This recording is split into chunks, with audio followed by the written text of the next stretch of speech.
আলাইকুম, welcome back to my channel. তো অনেকদিন পর আবারও চলে আসলাম। তো আজকের ব্লগে বেশি কিছু না, যে আমি রোজার পরে মানে ইফতারি খোলার পরে কী করি সেটারই ব্লগ দেখাবো। তো এখানে আমি তোমাদেরকে আমার স্কেচ বুক দেখাচ্ছিলাম। তো এখানে আমি একটা সান আঁকিয়েছি, একটা মেয়ে আঁকিয়েছি, যে একদমই বাজার একটা পুকি, তারপরে ডিওরের পারফিউম, এটা ক্যাট না র্যাবিট না কি আমি নিজেও জানি না। এখানে একটা স্ট্রবেরি আর আমার মনের কথা লিখেছিলাম। তো অ্যান্ড দেন আমি এখানে কে আঁকেছি আমি জানি না। তারপরে এখানে একটা সিনারি আছে, যে সিনারিটা তোমরা আমার ভ্লগে দেখতে পারবা। আমি একটা শর্টস ছেড়েছি এবং এই সিনারিওটাও দেখতে পাবা। আমার এই সিনারিটা খুব ভালো লাগে স্পেশালি, আর এটা অনেক সত্যি সুন্দর হয়েছে। আর তোমরা এটা দেখে নিও অবশ্যই এই টিউটোরিয়ালটা।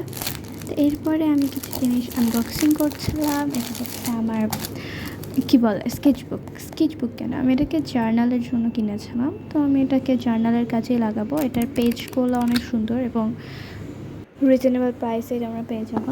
তো এরপরে আমার ফেভারিট, যেটা আমি আমার বার্থডেতে পেয়েছি, আমি আমার বার্থডে ভ্লগটা করতে পারি নাই, ওইটা আমি অনেক বিজি ছিলাম। তো এটা আমি আমার বার্থডেতে গিফট পেয়েছিলাম। এটা হচ্ছে unicorn pencil colour set, colour kit নাকি একটা বলে। তো যাই হোক, এটা অনেক সুন্দর, অনেক ভালো। বাট স্পেশালি তোমাদের বাসায় যদি কোনো বাচ্চা থাকে তাদের জন্য এটা ভালো। আমার জন্য এটা একটু মানে কী বলবো, আমি যেহেতু আর্ট ভালো পারি এবং আর্ট অনেক ভালো করি, তো আমার জন্য লাইক হিমিগস, তারপরে অ্যাক্রিলিক পেন্টস, এগুলোই ভালো হবে।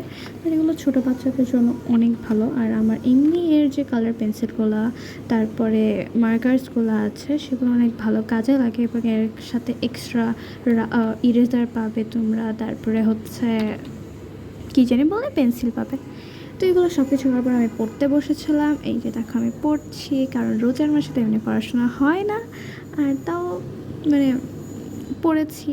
তো পড়াশোনা শেষে আমি আসলে ব্লগ করতে ভুলে গেছিলাম, তারপরে এই জন্য আমার কাছে আর কোনো ক্লিপ নাই। তো আজকের জন্য এইটুকুই গাইস, তোমার সাথে পরে আবার কোনো ব্লগে দেখা হবে। আল্লাহ হাফেজ এভরিওয়ান।